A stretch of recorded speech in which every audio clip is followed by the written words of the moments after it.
Good evening, everyone. This is Maria with the Billionaire Bit Club, and today I thought I would take a different approach and focus on education. What I'm noticing is a lot of people are new to cryptocurrency, and so there are a lot of terms or terminology that they don't quite understand, which makes them maybe a little apprehensive to participate in some of the awesome programs that are out there, or really it leads to confusion when they are going about trying to sign up, purchase Bitcoins potentially on an exchange, and then transfer those. So what I'm going to do, and this will likely be a series because these are going to be presented in 15-minute blocks, but we are going to cover some of the fundamental principles involved in blockchain technologies as well as Bitcoin, altcoins, cryptocurrencies, so that hopefully you will come away with a better understanding and feel a lot more confident when you choose to invest in the cryptocurrency marketplace. So one of the first things we are going to start out with is to define what is a cryptocurrency.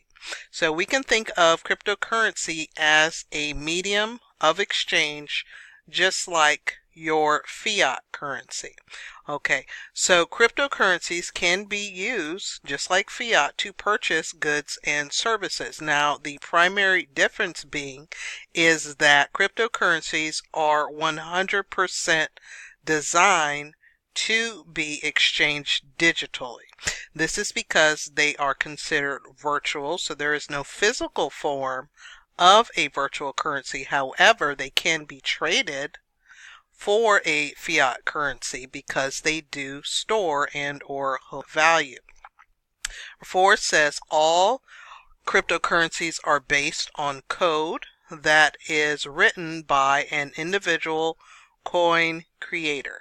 So many of you have maybe just heard of Bitcoin, and maybe potentially you've heard of Ethereum, and it may be a stretch to say Litecoin, but right now there are thousands of other cryptocurrencies. So we're going to take a look at some of those. Alright, so here we have a website called CoinMarketCap, and if we take a look up here, you can see there are thousands of cryptocurrencies that are listed on this website with over 5,711 different markets. We have a market capitalization of 143 billion, as well as a 24-hour volume of over 2 billion, with Bitcoin dominance being just under 50%. So as we scroll down here, okay, we can see the number one traded coin is going to be Bitcoin, having the largest market capitalization of over 70 billion, and its current price being $46.16. It has a current circulating supply of 16 million with a 24-hour volume of over $1 billion, and its current change since yesterday is going to be 1.45%, and then here we have a 7-day graph of the price of Bitcoin. So as we scroll down here, and this here is a listing of the top 100. There are thousands listed here, but on this first page, you can see they are grouped in sections of 100.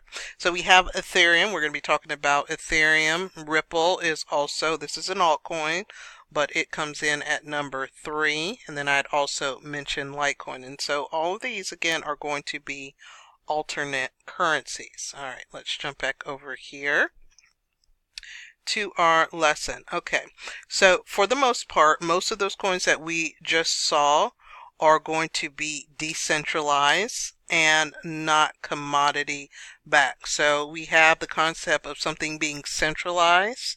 So we can think of the central bank where they control all of the accounting, they control the issuing and the printing of money. So in situations like that, one of the problems is that they can manipulate those markets, okay? When something is decentralized, then the power lies with the people, and we have a verification system that is very, very, very hard to alter. And this is due to what is called the blockchain. The blockchain being a public ledger in which all of the transactions that occur on it are going to be recorded. And if you have somebody's digital wallet address, then you can go to that address, looking it up on this blockchain using a blockchain explorer, and see all of the transactions that are associated with that particular address. Alright, so here 6, it says for those that are commodity backed, they are generally used to raise startup capital. And then 7 says each coin was designed with a particular goal in mind. So let's jump back over here to the CoinMarketCap, and we'll go over here. This one is, I think, considered a decentralized, but if you actually click on the coin, the altcoin, it will take you over here and you can take a look at their website. And it said, number 7 said that each coin was designed with a particular goal in mind. So this one says join RippleNet, the world's only enterprise blockchain solution. Alright, today's payment rails don't cut it. In a world where 3 billion people are connected online, cars drive themselves and appliances can communicate. Global payments are stuck in the disco area. Why? The payment infrastructure was built before the internet with few updates. So without going in detail with what Ripple is offering, basically when you go to make an exchange or a transfer from one bank to another, oftentimes it could take 2 days, 3 days, even sometimes a week.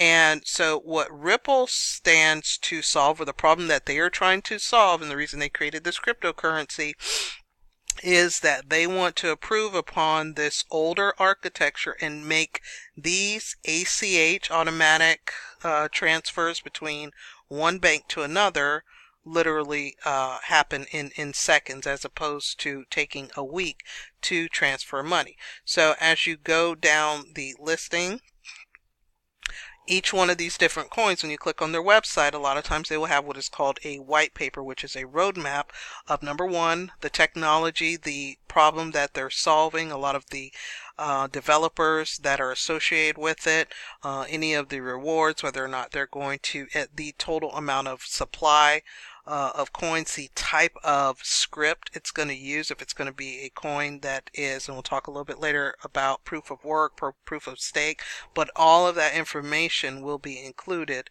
inside of the white paper. And also take a look here at, let's see, the Explorer.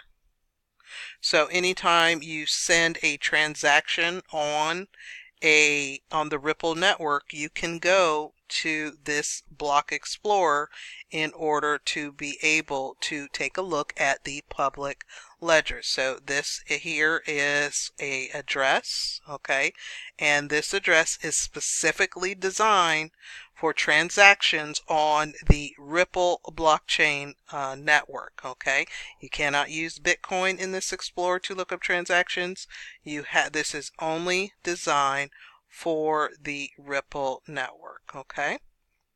And that's going to be very important to remember when you are sending and or receiving a cryptocurrency. It has to be the appropriate wallet address that is designed for that coin, or else you will lose your money, okay, or it may get sent to somebody else, and that is a plus and a minus of sending things on the blockchain. There are no chargebacks. So if you send something to the wrong wallet address when you are initiating a transaction, the probability that you get it back, unless it's a maybe major company that you were sending it to, and you can identify that, it could go to somebody random and you're likely not going to get it back. Another important feature I'd like to point out since we were on this website here is going to be the message board. And on CoinMarketCap, usually you'll have the website, the Blockchain Explorer, and then you'll also have the message board. So these message boards can be a good tool aside from the actual website. The website is obviously going to be built by the developers and be very pro that coin. But in doing further research, a lot of times it's good to take a look and see what kind of community they have built up behind that particular coin as well as the technology. A lot of times some of these coins are better than others in that they don't have a large following, or sometimes the developers may give up on that particular coin, and so it may not likely be the best investment. Uh, it doesn't mean that it can't get picked back up, but this is something that is going to be solely up to you to do the research. So don't simply just watch a YouTube video or maybe see an article and then just assume that the technology is exactly what they say it is. It's up to you to do a little information gathering and a little bit of research before you make a choice to invest in that cryptocurrency. So here is just an example. Again, I think we're in the Ripple chat, and you can look for some of the sentiments of the people that are maybe for or against this particular technology. Now, this is my first time going on here, so I have no idea what they're talking about. But again, I'm just pointing this out. Mostly all of the coins listed on here will have some sort of general discussion that you can look at. And in addition, you may also find the developers on these chats, or they will have a formal Slack channel or a Discord channel. Again, these are just social sites that are used to relay information oftentimes between community supporters or coin holders and the actual developers. Alright, so we're going to go out of that and jump back over to our lesson. So we have about 3 more minutes and before we cut this one off, and then we jump over to part 2. Alright, so crypto coins. Alright, cryptocurrencies are often referred to as coins, and one of the great things, or it could be a bad thing, is that virtually anybody can create one. There's a series of steps that you have to go through in order to create a cryptocurrency. However, right now, there aren't as many regulations in place. And so again, I just showed you some of the steps that you would need to go through in order to research some of the cryptocurrencies. Definitely going to their website and then going to see what type of community they have involved, because unfortunately there are people out there that do create coins that may be scamish. They create what is called an ICO, an initial coin offering, and they may put a little bit of work, but they have no intentions of really following through with what is outlined on their website. So the majority, and not necessarily, but a lot of times a good solid website, good developers, a good team, people that are highly credentialed. Also, they have some sort of roadmap. Those are some very good things preliminary things to look at when investigating a cryptocurrency.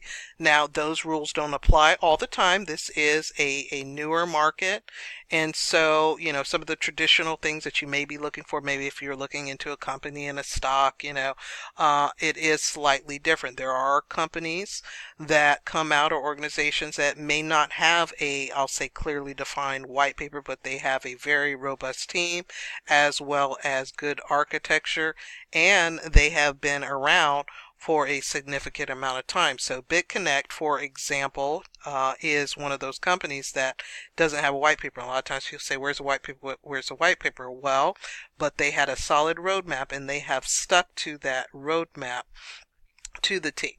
Alright, so we're going to go ahead and end lesson 1 because we're coming up on the 15 minutes, and I will pick up with lesson 2, continuing to talk about crypto coins.